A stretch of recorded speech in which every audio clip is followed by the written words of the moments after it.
시청자 여러분 안녕하세요. 김동수입니다. 여러분 사실 부동산 경매는요 종합예술입니다. 다양한 지식이 있어야 정말 수익을 얻을 수 있는데요. 오늘 이 시간에는요 여러분들이 그 토지에 대해서 낙찰을 받으려면은 함부로 받아서는 안 됩니다. 토지를 잘못 낙찰 받게 되면 팔리지도 않고요. 진정 나중에 돈이 필요할 때 써야 되는데 매물이 나가지 않고 팔리지 않다 보면 회전이 안 된다는 겁니다. 그래서 여유자금이 있을 때 땅에다 투자해야지 여유자금 없이 땅에다가 투자했다가 낭패 보는 사례들이 많습니다. 이제 여러분 아무리 경매가 좋고 싸게 나온다 하더라도 함부로 아무 토지나 사서는 절대로 안 됩니다. 여러분과 학습하시다 보면 좋은 결과가 있을 거라고 생각이 됩니다. 이 시간에는요, 기본적으로 좀 알아야 될 용도 지역에 대해서 알아보겠습니다. 용도 지역. 자, 여러분들은 주로 도시에 살고 있죠. 그리고 주거 지역에 주로 살고 있는데 그러한 용도 지역에 대해 살펴보겠는데 그 용도 지역이라는 네 글자는 어느 법에 나오느냐? 국토계획 및 이용에 관한 법률에서 나옵니다. 국토계획 및 이용에 관한 법률에서 나옵니다. 이 약칭 국토계획법인데요. 자, 대한민국 국토를 어떻게 선계획하는 겁니다. 어떻게 국토를 계획할 거냐 해서 이용은 나중입니다. 선계획 후 이용입니다. 그러면 이 국토계획 및 이용에 관한 법률에 대한 목적은 뭐냐? 국토의 이용과 개발. 어떻게 이용하고 어떻게 개발하느냐. 그래서 잘 보존하느냐 이런 얘기죠. 보존을 위한 계획의 수립 및 집행 등에 필요한 사항을 정해서 공공복리를 증진시키고 결과적으로 국민의 삶의 질을 향상시키기 위한 목적으로 제정된 법이 바로 국토계획법이 되겠습니다. 뭐 목적 중요하지 않고요. 자, 여러분들이 이 내용을 다음이나 네이버에 들어가서 법제처 딱 치고 들어가서 통합검색란에 국토계획 및 이용에 관한 법률을 딱 치면 이런 법조문이 1조부터 나옵니다. 여러분들이 참고로 알아두시기 바랍니다. 제가 언제든지 강의할 때는 항상 법조문 몇 조에 있다는 것을 언급하도록 하겠습니다. 용도지역은 국토계획 및 이용에 관한 법률 제36조에 나오는데요. 이 용도지역의 지정은 누가 하느냐?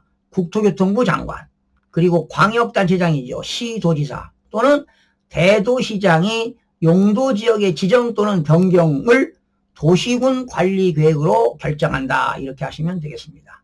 자, 그래서 용도지역은 크게요. 네 가지가 있습니다. 크게 도시지역, 관리지역, 농림지역, 자연환경, 보존지역 이렇게 도시지역입니다. 도시지역, 그리고 2번에 관리지역, 그리고 3번에 농림지역, 자연환경, 보존지역 크게 네 가지가 있습니다. 도시지역, 관리지역, 농림지역, 자연환경, 보존지역. 그러면 여러분들이 주로 우리가 어디에 살고 있나요? 도시지역에 살고 있는데 이 도시지역에는 주거지역, 상업지역, 공업지역, 녹지지역 이렇게 네 곳으로 나누어집니다. 다시요. 도시지역은 주거지역, 상업지역, 공업지역, 녹지지역 주상공녹입니다. 다시요. 도시지역에는 주거지역, 상업지역, 공업지역, 녹지지역. 아마 이 내용을 공부하신 분들은 공인중개사 자격증이 필요해서 학습하신 분들은 이 내용을 알 겁니다. 그러나 공인중개사 그 자격시험을 공부하지 아니한 일반인들은 잘 모르실 텐데, 자, 일반인들을 상대로 하는 거니까 공인중개사들은 물론 뭐 다 아시겠죠. 그래서 도시지역에는 주거지역, 상업지역, 공업지역, 녹지지역이 있다. 주거지역은 뭐냐? 주거의 안녕과 건전한 생활환경의 보호를 목적으로 필요한 지역이 바로 주거지역입니다. 상업지역은 업무 편익이죠. 업무 편익을 증진하는 것이 상업지역이고, 공업지역은 공업의 편익 증진을 위하여 필요한 지역이 공업지역이 되겠고, 녹지지역은요 주로 도시지역 변두리 쪽에 있어요. 서울에도 녹지지역이 많지요. 자연환경이라든가 또 변두리에 뭐도 있나요? 농지. 농지는 지목이 전, 닭, 과손이죠. 그리고 서울 지역의 변두리의 녹지 지역에도 뭐가 있어요? 임야가 있잖아요. 산림을 보호하고. 보건위생, 즉 보안과 도시의 무질서한 확산을 방지하기 위하여 녹지의 보존이 필요한 지역이 바로 녹지지역입니다. 그러나 경우에 따라서 도시의 용지가 주거지역이 부족해서 필요하면은 녹지지역을 개발해가지고 주거지역으로 편입하는 경우도 있습니다. 그래서 도시지역은 주거지역, 상업지역, 공업지역, 녹지지역이 있다. 사실은 이 주거지역에는요, 전용 주거지역, 일반 주거지역, 준주거지역이 있고요. 상업지역에는 일반 상업지역, 중심 상업지역, 유통 상업지역, 근린 상업지역이 있고, 공업지역은 전용 공업지역, 일반 공업지역, 준공업지역, 녹지지역에는 자연 녹지, 생산 녹지, 보존 녹지 이런 것들이 있는데 이따가 다시 한번 설명을 드리도록 하겠습니다. 자, 관리지역입니다. 이제 도시지역 말고 관리지역은 이게 김대중 대통령 때 이런 용어가 생겼는데요. 관리지역은 도시지역도 아니고 시골에 있는 읍면지역에 있는 농림지역도 아닌 그 중간 지점이 바로 관리지역이 되겠습니다. 그래서 관리지역에는 세 가지가 있습니다. 보존관리, 그리고 생산관리, 그리고 계획관리가 있는데요. 관리지역은 그러니까 도시지역도 아니고 시골의 농림지역도 아닌 지역이 관리지역이다. 관리지역에는 세 가지가 있다. 보존관리지역이 있고 생산관리지역이 있고 계획관리지역이 있는데 보존관리지역은 자연환경을 보호하고요. 또 산림, 임야를 보호하고 또 수질 오염 방지, 녹지공간 확보, 생태계 보존 등을 위하여 필요한 지역이 보존관리가 되겠고. 자, 시험 보는 거 아니니까 대충 이런 거 이해하시면 돼요. 자, 생산관리는 뭐냐? 농업, 임업, 어업 생산 등을 위하여 관리가 필요한 지역이 생산관리가 되겠고요. 자, 그리고 계획관리입니다. 그래서 관리지역 중에서 제일로 좋은 땅이 계획관리지역이 되겠습니다. 자, 이 계획관리지역은 왜 좋으냐? 과거에 좋았는데 지금은요, 뭐 그렇게 좋다고 볼 수도 없습니다. 그러나 허름한 땅 살 때 아무래도 관리지역에 땅을 산다면 계획관리지역을 사시기 바랍니다. 꼭 사고 싶은 분들은. 이거는 도시지역으로 편입이 예상되는 지역입니다. 그래서 자연환경을 고려해가지고 제한적으로 이용하고 개발하려는 지역으로서 계획관리지역은 계획적이고 체계적인 관리가 필요한 지역이기 때문에 관리지역에서 가장 좋은 땅이 계획관리가 되겠습니다. 이 계획관리입니다. 계획관리가 아주 좋은 땅이 되는 겁니다. 계획관리지역. 자, 그러면 세 번째입니다. 도시지역, 관리지역, 농림지역. 이 농림지역은 완전 시골에서 농업, 임업, 어업하는 지역이라고 보시면 되겠습니다. 농림지역. 그리고 이제 자연환경 보존지역은 여러분 동해안, 서해안, 바닷가 있는 지역이 바로 자연환경 보존지역이다. 이렇게 하시면 되겠습니다. 그래서 용도지역은 크게 도시지역, 관리지역, 농림지역, 자연환경 보존지역. 그러나 도시지역에는 뭐가 있나요? 주거지역, 상업지역, 공업지역, 녹지지역. 관리지역에는 세 가지가 있어요. 보존관리지역, 생산관리지역, 계획관리지역. 관리지역에서 제일 좋은 게 뭐라고요? 계획관리지역이 되겠습니다. 계획관리지역입니다. 자, 그러면 용도지역을 세분하는 건 어디에 나오냐? 시행령, 대통령령입니다. 이게 대통령령. 시행령은 대통령령인데요. 용도지역 세분은 국토교통부 장관, 시도지사, 대도시장이 세분화하는데요. 여러분 주거지역, 여러분 아까 도시지역에는 네 가지가 있었죠. 도시지역에는 주거지역, 상업지역, 공업지역, 녹지지역. 이 주거지역에는 세 가지가 있습니다. 전용 주거지역이 있고 일반 주거지역이 있고 준주거지역이 있습니다. 그런데 이 전용 주거지역은요, 주거환경이 양호한 지역입니다.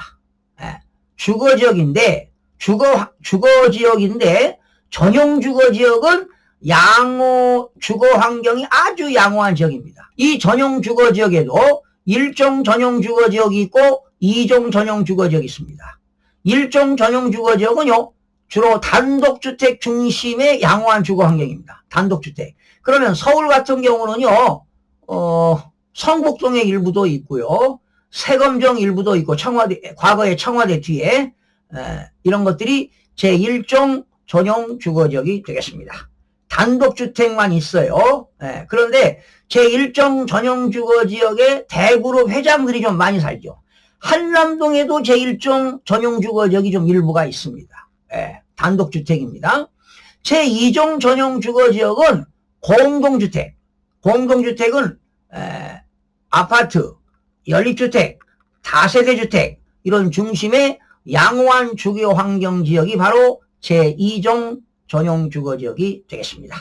자, 우리는 주로 일반 주거지역에서 많이 살죠. 일반 주거지역은 주거 환경이 편리한 주거 환경을 조성하는 겁니다. 자, 전용 주거지역은 주거 환경이 아주 양호해요. 이 단독주택들만 있는 대기업들의 총수들이 사는 지역이 단독주택인데 여기에는요 상점도 없어요. 슈퍼도 없습니다. 다 자가용 없으면 대기업 회장들이 다 기사 두고 다니는 거 아닙니까? 그런데 우리 같은 사람들은 일반 주거지역인데 일반 주거지역은 주거 환경이 양호한 게 아니라 아주 편리합니다. 지하철도 있고 대중 교통을 이용할 수 있는 지역입니다. 편리한 주거 환경인데 여기에는 세 가지가 있습니다. 제1종 일반 주거지역이 있고 제2종 일반 주거지역이 있고 3종 일반 주거지역이 있는데 1종 일반 주거지역은 저층입니다. 5층 이하. 그러니까 다세대, 단독주택, 다세대, 연립주택에 사는 사람들은 제1종 일반 주거지역에 산다. 자, 잘 기억하세요. 제가 물어보겠습니다. 제1종 일반 주거지역은 저층 주택을 중심으로 편리한 주거 환경입니다. 그 다음에 제2종 일반 주거지역은 공동주택입니다. 아파트 이상입니다. 아파트는 5개층 이상의 아파트인데 중층주택을 중심으로 편리한 주거 환경을 조성하기 위한 지역이 바로 제2종 일반 주거지역이고요. 중층입니다. 보통 중층이면 18층 이하를 말하고요.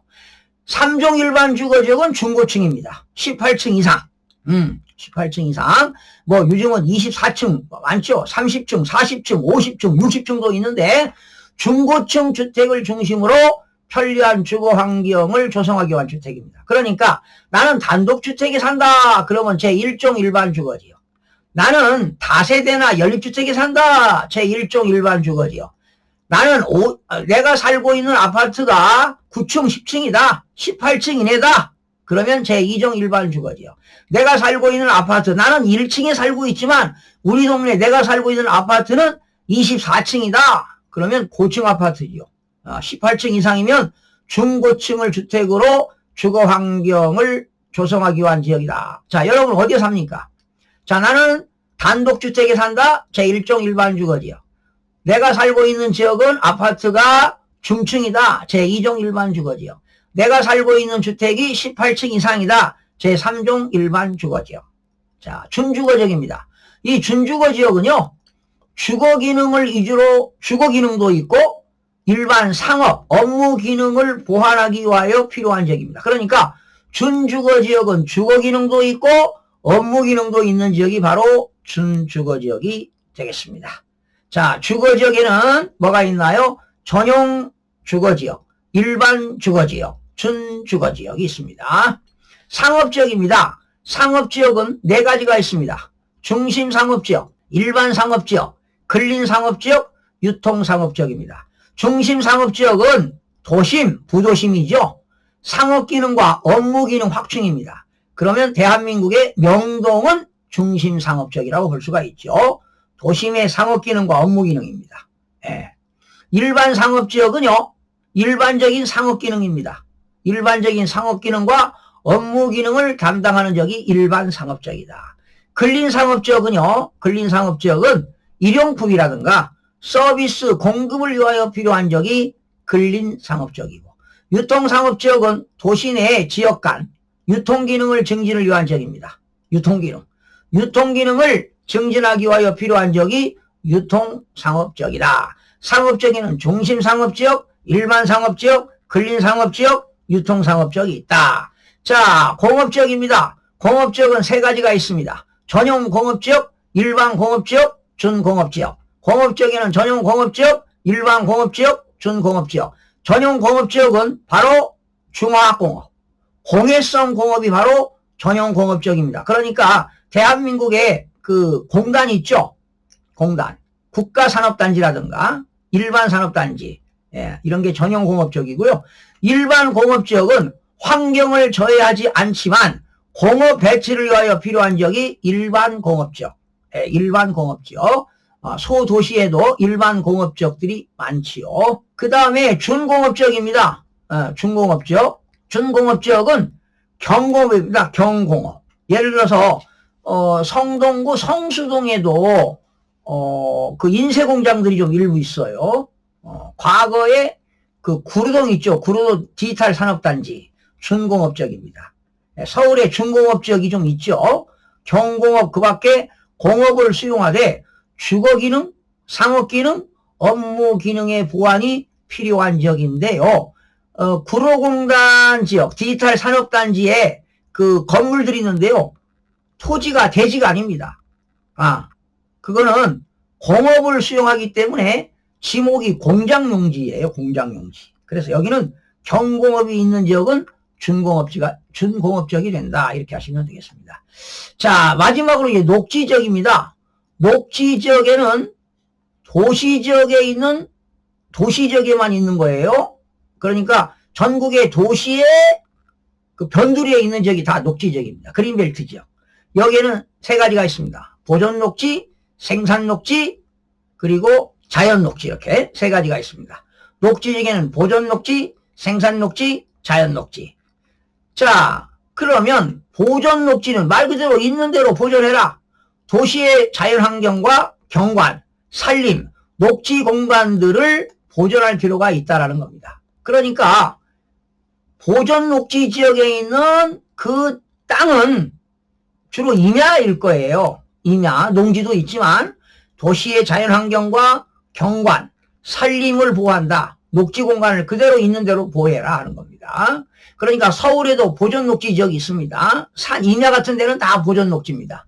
자, 생산녹지는 녹지 지역이지만 농업적 생산을 위하여 개발을 유보한 지역입니다. 그러니까 서울 변두리에도 지목이 전답과 수원인 지역이 있어요. 바로 이런 것들이 생산녹지가 되겠고, 마지막에 자연녹지입니다. 자연녹지, 녹지 지역에서 제일로 좋은 게 자연녹지입니다. 여러분 도시지역에서 녹지지역에서 땅을 사고 싶으면 내가 농사를 짓겠다 그러면 생산녹지도 좋겠어요. 그러나 자연녹지가 좋습니다. 자연녹지 지역은 도시의 녹지 공간 확보, 도시 확산을 방지하고, 그러나 이제 도시에서 도시용지가 부족했을 때 공급을 위하여 보존할 필요가 있는 지역입니다. 그러니까 이 녹지 지역에서 개발이 가능한 거, 제한적인 개발이 허용되는 지역입니다. 제한적으로 개발이 허용되는 지역입니다. 제한적으로 개발이 허용되는 지역이 바로 자연녹지가 되겠는데, 여러분들이 혹시 경매로 땅을 사게 된다면 녹지 지역에서 자연녹지가 좋습니다. 예. 자연녹지를 샀는데 개발 제한 구역인데 개발 제한 구역이 해제돼 가지고 제한적인 개발이 허용됐다면 땅값이 올라가겠죠. 그래서 이렇게 자연녹지가 가장 좋다는 것이 되겠습니다. 자, 한번 정리해 보겠습니다. 용도 지역에는 크게 도시지역, 관리지역, 농림지역, 자연환경 보존지역이 있다. 다시요. 용도 지역에는 크게 네 가지: 도시지역, 관리지역, 농림지역, 자연환경 보존지역. 그러나 도시지역에는 주거지역, 주상공록입니다. 주거지역, 상업지역, 공업지역, 녹지지역. 그런데 이 주거지역에는 전용주거지역, 일반주거지역, 준주거지역. 상업지역에는 중심상업지역, 일반상업지역, 유통상업지역, 근린상업지역. 공업지역에는 전용공업지역, 일반공업지역, 준공업지역. 녹지지역에는 보존녹지지역, 생산녹지지역, 자연녹지지역. 가장 좋은 게 자연녹지지역이 좋다. 관리지역에는 세 가지가 있습니다. 보존관리지역, 생산관리지역, 계획관리지역인데 투자가치가 있는 건 뭐다? 계획관리지역. 도시지역에서 투자가치가 있는 것은 자연녹지, 관리지역에서 투자가치가 있는 것은 계획관리지역. 그리고 농림지역과 자연환경 보전지역은 사실상 투자 가치가 없다고 보시면 되겠습니다. 그 이유는 이제 대한민국은요, 잘 들으세요 여러분. 인구의 흐름을 알면 돈이 보인다. 여러분, 대한민국은 지금 5,200만 인구를 유지하고 있는데 앞으로 한 4, 50년 뒤에는 3,600만 명으로 줄어든다고 통계청 자료가 나왔습니다. 앞으로 생산 가능 인구는 자꾸 줄어들고요. 초고령 사회가 돼가지고 고령 인구가 급속도로 늘어납니다. 그러면 시골에 사람들이 있겠습니까? 없겠죠. 그래서 농림지역 투자 가치가 없습니다. 혹시 고향에 지방에 내려가서 농사 짓기 위해서 필요하신 분들은 물론 살 수가 있겠죠. 또 자기 고향이 자연환경 보전지역이라면 이 지역에 뭐 땅을 사가지고 농사를 짓거나 뭐 목장을 하거나 뭐 나무를 심는다거나 뭐 할 수도 있겠지만 도시 사람들이 이런 데 가서 투자 가치가 없다. 이렇게 보시면 되겠습니다. 자, 용도지역의 세분입니다. 주거지역에는 전용주거지역, 일반주거지역, 준주거지역. 전용주거지역에는 제1종 전용주거지역, 제2종 전용주거지역. 여러분들은 대부분 일반주거지역에 삽니다. 일반주거지역에는 제1종 일반주거지역. 여러분, 자, 물어보겠습니다. 여러분들이 어디에 살고 있느냐? 나는 도시지역, 용도지역, 도시지역에 살고 있는데 주거지역에 살고 있습니다. 그런데 나는 단독주택에 살고 있습니다. 그러면 대부분 일반 주거지역입니다. 그런데 일반 주거지역에도 1종, 2종, 3종이 있습니다. 대부분 대부분 그렇습니다. 여러분들, 대부분 어디에 사느냐? 그러면 주거지역인데요. 저는 일반 주거지역입니다. 일반 주거지역에서도 제1종 일반 주거지역, 단독주택에 산다, 제1종 일반 주거지역, 아니면 중층에 산다, 제2종 일반 주거지역, 고층 아파트에 산다, 제3종 일반 주거지역. 그래서 여러분들이 용도지역의 이런 용어를 알아야 나중에 제가 땅이 경매 나왔다, 아파트가 나왔다, 대지가 나왔다 했을 때 토지 이용 규제 서비스를 들어갈 거예요. 지금은 토지 이음이라고 하는데 들어가면은 용도지역이라고 국토계획 및 이용에 관한 법률 규정에 의하여 용도지역이 도시지역이다, 주거지역이다, 상업지역이다, 공업지역이다, 녹지지역이다. 녹지지역 중에서도 자연녹지냐, 생산녹지냐, 보존녹지냐, 관리지역에서도 계획관리냐, 생산관리냐,